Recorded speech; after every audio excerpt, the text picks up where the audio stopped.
বাঁচতে বুঝি তুমি? বলতে? আচ্ছা ঠিক আছে, এখন জানতে চাইছি, বলো কি হয়েছে তোমার সামনে? বলো তোমার কি হয়েছে, বলো। তুমি কাউকে কিছু বলো না আপু, প্লিজ, কাউকে না। রবিন যদি জানতে পারে ওর মা আমাকে, রবিন বাঁচবে না আপু, আপু ও মরে যাবে। প্লিজ রবিনকে তুমি বাঁচতে দিও। রবিনের চোখে ওর মাকে কোনোদিন অপরাধী করো না আপু, ওকে তুমি বাঁচতে দিও আপু।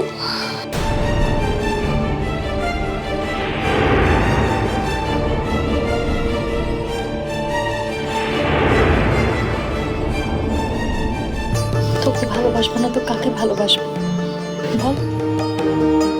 কে আছে আমার?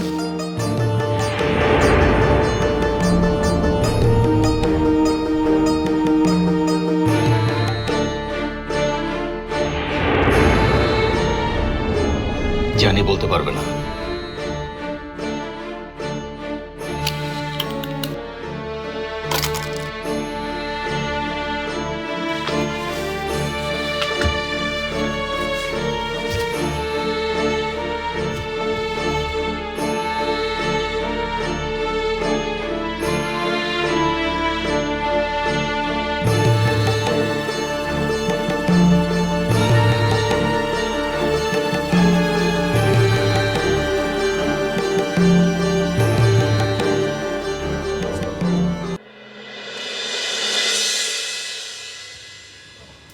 কে?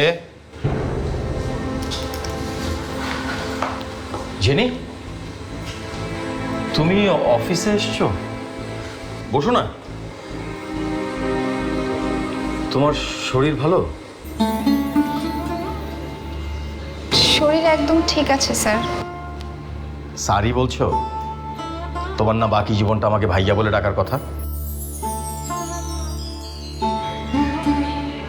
বুঝে গেছি, এত সৌভাগ্য নিয়ে আমি আসিনি। যদি সৌভাগ্যই মানতে, তাহলে নিজেকে এভাবে শেষ করতে গিয়েছিলে কেন? থাক সেসব কথা, বসো প্লিজ।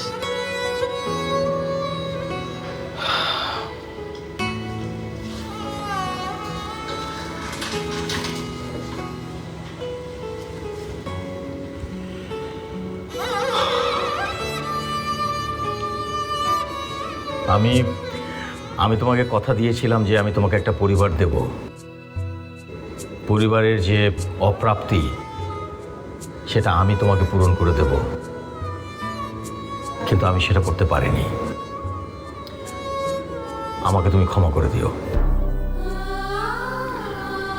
শোনো, এমন কিছু তো হয়নি, এখনো কিন্তু সময় আছে। তুমি হলুদে একটা ছোট্ট ভুল করেছো, তাতে কি হয়েছে?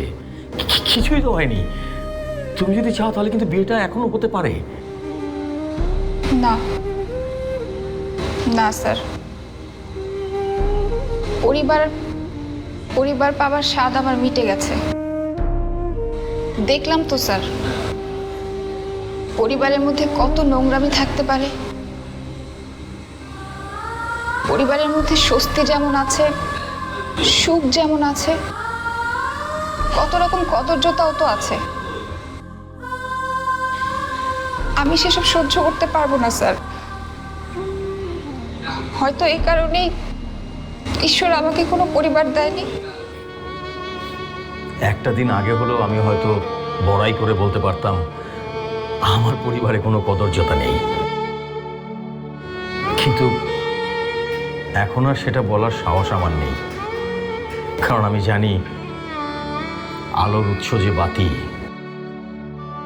তার নিচটা ভয়ানক অন্ধকার, অসহ্য কালো।